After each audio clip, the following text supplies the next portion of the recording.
सबको प्रणाम। राम राम। मैं आप लोगों के बीच में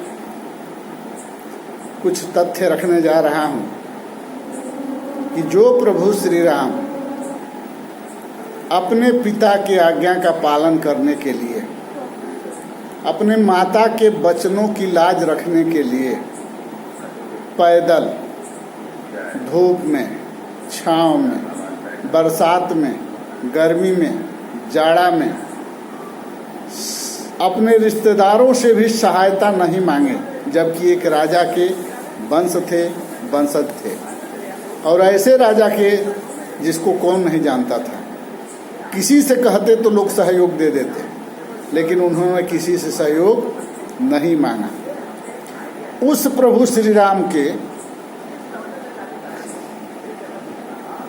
कथा को हमारे महात्मा लोग और हमारे सरकार के लोग उस प्रभु का नाम भजाकर अपने लिए कुर्सी बनाते हैं,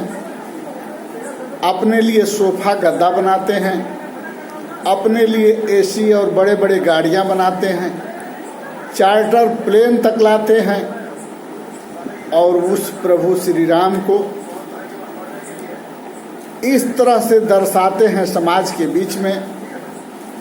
कि एक तरफ तो सरकार प्रभु श्री राम के नाम पर तरह तरह के टैक्स लगा करके चूसने का प्रयास करती है और एक तरफ महात्मा लोग प्रभु श्री राम का नाम ले लेकर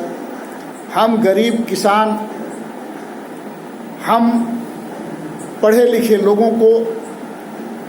प्रभु का नाम ले लेकर इस तरह से ठगते हैं जैसे हम लोग मूर्ख हैं।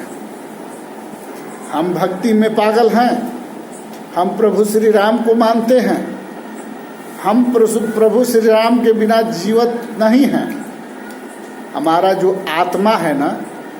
वही क्षीर सागर है और उसी क्षीर सागर में प्रभु वास करते हैं। और जिस क्षीर सागर में प्रभु वास करते हैं उस क्षीर सागर को पवित्र करना चाहिए, उस क्षीर सागर को साफ करना चाहिए, लेकिन उस क्षीर सागर को क्षार सागर में परिवर्तित कर देता है इंसान और अंदर इस तरह से क्षार भर देता है, इस तरह से जहर भर देता है, इस तरह से जीवन को जहरीला बना देता है। यह शरीर अपने ही अनुसार नहीं चल पाता है और ये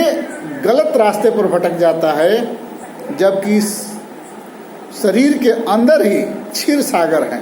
जहाँ नारायण वास करते हैं। उसी क्षीर सागर को हम इंसान क्षार सागर में बदल देते हैं, जो नमकीन हो जाता है। यहाँ प्रभु रहने के बजाय भटकने लगता है और भटकते हुए इंसान को अंदर बैठाने का प्रयास इंसान नहीं करता है। भटक भटक कर उन महात्माओं से प्रवचन सुनता है जो महात्मा अपनी जेब भरते हैं, चार्टर प्लेन से उड़कर जगह जगह जाते हैं,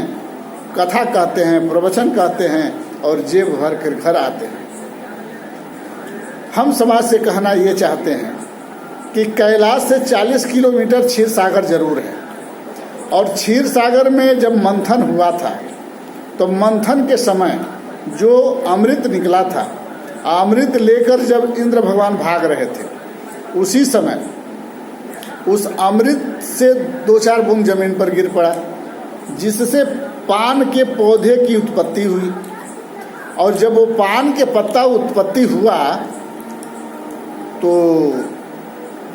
उधर से गजराज आ रही थी हाथी, उसने जब खाया तो उसको बहुत आनंदित लगा। इंद्र भगवान सोचे इसको क्या हो गया, उसने इशारा किया, इंद्र भगवान भी हाथ में पान लिए। तब तक उधर से विष्णु भगवान आ रहे थे, नारायण,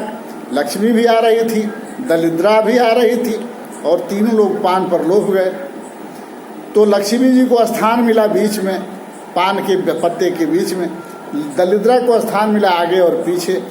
और जल के रूप में नारायण को प्रस्तुत किया गया और ये कहा गया कि अगर इस पान को पूजा पाठ में लिया जाए